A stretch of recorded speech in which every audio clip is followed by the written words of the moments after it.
In this preparatory video, I wanted to talk about the following: how to read such materials in preparation for communicating them, and how otherwise to prepare, especially for oral communication about these matters, though this discussion will also be useful for written communications. The assigned materials are a mix of theological doctrine, scriptural reflections, and scientific and other empirical sources. They are intended to support Catholic faith and reason communications about non-marital sex and cohabitation, contraception, abortion, same-sex relations, and transgenderism. Right away, therefore, you know you are dealing with controversial matters that will require knowing well the claims of both sides. You're also dealing with the need for sensitivity to the feelings of others, especially those who see their very identity tied up with one or another sexual expression choices. And you need a truthful, well-sourced, well-phrased out in advance argument on behalf of your position. These are the positions with which you begin and which make you an active reader of the materials before you. This sounds obvious, but there are more than a few temptations when reading materials of this nature about these particular sexual expression matters, not to be an active reader, drawing what's necessary out of the materials as you're going through them. For example, you have read these scripture passages before, and they will tend to go in one ear and out the other. You have also heard much of this doctrine before, and the same thing is tempted to happen. Scientific material can be new lingo for you, and you may find it confusing. You likely have a preference for particular arguments and outcomes and might gloss over opposing arguments when reading. Also, church speak can be mind-numbing, a conglomeration of religious phrases and positions you've heard 100 times before, and they have ceased to seem like penetrating observations to you. Resist these temptations. Persevere in the scientific papers. If you have to, read the paper's abstract a few times so you know the thesis well. Maybe read the conclusion first. Maybe skip the methods or process section if you really don't understand it, and instead reread the results a few times. Also, read the religious materials as if for the first time, as if you were an outsider to the faith. Diagram or outline the argument.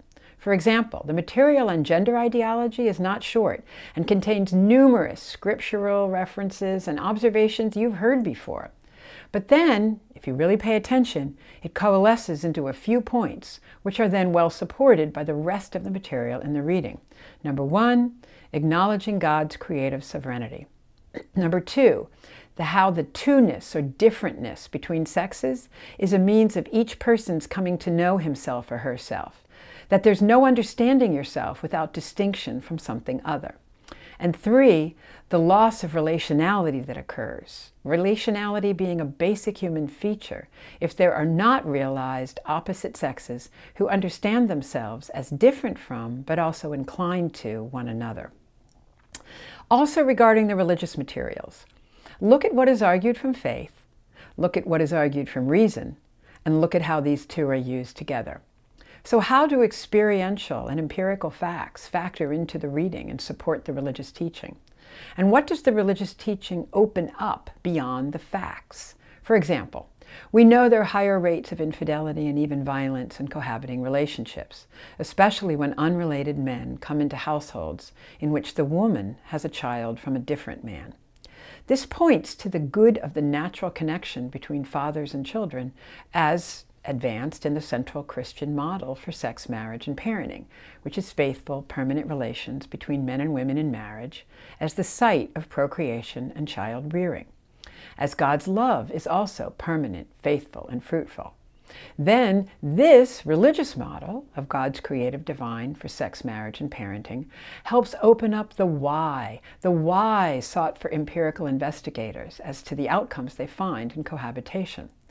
When the elements of God's plans for men and women are missing, then cohabitation predicts higher rates of divorce should the couple choose to marry. Why? They're selecting into instability and non-commitment and living it. They are enacting union by sex, but not committing to it. And therefore they are teaching themselves something very different about human love than Christianity teaches about it.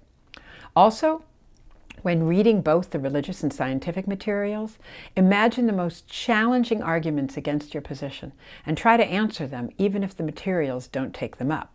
There is simply no way you will be able to communicate on all this set of issues today without being challenged, and you need to be ready. Next, summarize your arguments in an orderly form with appropriate segues between them, and preface all of these with an introductory outline to let your listener know what's coming.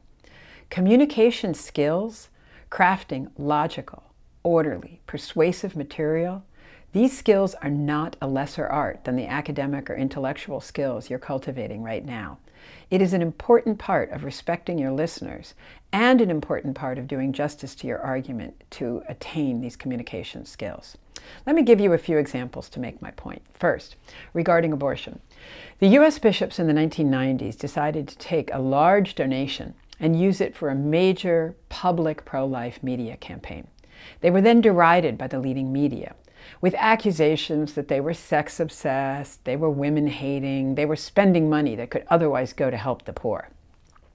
At that point, the Church's leading document on abortion, the Declaration on Procured Abortion, was really the only major document available. Its argument that this life on the other end of the abortion instruments was human, alive, separate from the mother, and worthy of our respect, and of course then not to be killed. I was given 5 minutes to speak to huge national audiences on all the leading morning talk shows about the bishop's campaign. What to choose among these arguments? So here's what I did choose. First, the reasoned human rights argument that, without any scientific disagreement, the unborn child is human, alive, genetically unique, and not a part of the mother's body. 2, I used the further human rights argument that a civilized society owes greater care to the vulnerable, not less, and of course, never can destroy it. Here, I was now bridging faith and reason. Society understands an obligation to the vulnerable. Christianity commands it.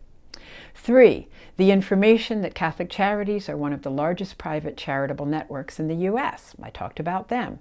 I talked about the amount of dollars they use to provide care annually and to provide care for poor pregnant women and single mothers that no abortion advocacy group has ever provided.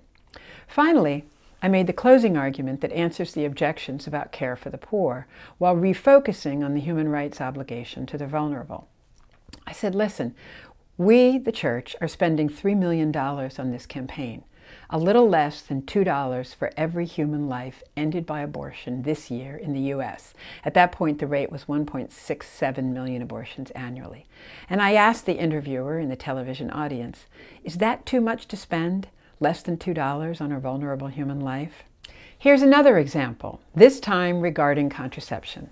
My accountant, who does my personal taxes, is a non-Catholic. She was moved one year when looking at the array of speeches that I had done to say, I get you folks, meaning Catholics, on abortion. I don't agree, but your argument is rational. But what could you possibly be thinking on contraception? I replied, always with a smile, do you have 5 minutes? Let me explain. Then this is what I said. So listen, so God or nature, whatever you believe made all this, could have made children to come just from the woman or just the man, could have handed down each new life separately, could have grown them in a field. But instead, we find new life arising at the intersection of the man and the woman in an act universally called making love. This new life needs the long-term assistance of both parents because of its vulnerability. Most likely, because of how we're wired, the child will most likely get that assistance from the genetic relations, the mother and the father. And we find that when the mother or father does not stick around, or when the parents ultimately split, the children on average fare more poorly. What could this mean? Well, because it's women who get pregnant and require care during this time, and women who choose more often to care for the child, it's important for the father to stick around and to take his full share of responsibility. Next, experiment after experiment has shown that men are more willing to have what I'll call sex without tomorrow. Sex without tomorrow in mind, while women are far more likely to resist this and to get deeply hurt more often when sex is unrelated to tomorrow, that is, to a continuing relationship, to love, to marriage, to kin, to family. Now along comes contraception in the midst of this. It allows couples not only to sever children from sex and therefore from marriage, even shotgun marriage, that is, marriage when the woman is pregnant, goes out the window. It severs even the thought of children, which is to say, even the thought of tomorrow from sex. Predictably, this changes things. Men will more often use women for sex without any thought of tomorrow, even if they're not notably bad men. It's a temptation that will just more often be acted on. And the market, if you will, for sex and marriage will change. More men will demand sex as the price of a relationship. More women, thinking the sex is insured against pregnancy, will agree in order to have a relationship. This is called the risk compensation effect. You do more of what you think is insured about. But women's belief about insurance will turn out to be wrong, men's too.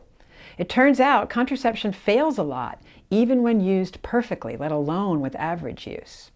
Then comes legal abortion, and now it seems like non-marital sex is insured against pregnancy. So, we have more men and women having relationships with no thought of tomorrow. And it turns out more of them are getting pregnant outside of marriage because contraception fails, or even some couples don't want to use it as a test of a relationship strength or fidelity. This is how we get to where we are today. More broken hearts, especially among women of the Me Too generation. Just read any one of the dozens of books about hookup culture, whether from left, right, or center. We get more non-marital births. We actually have more abortion and more unintended pregnancies now than before contraception got so popular and government funded. In addition, because the poor and minority Americans often feel they have less promising futures to look forward to, they take more risks and are more likely to see a non-marital child as a future, at least that involves love and care. So all of these problems, non-marital births, less marriage, more abortion, more divorce, more cohabitation, occur more to them and are hugely fueling the gap between the richer and the poorer in the United States. So now we've come to the end of our fourth lecture, which I hope has properly introduced the work of constructing and communicating Catholic sexual expression messages. We will further take up the substantive content of those messages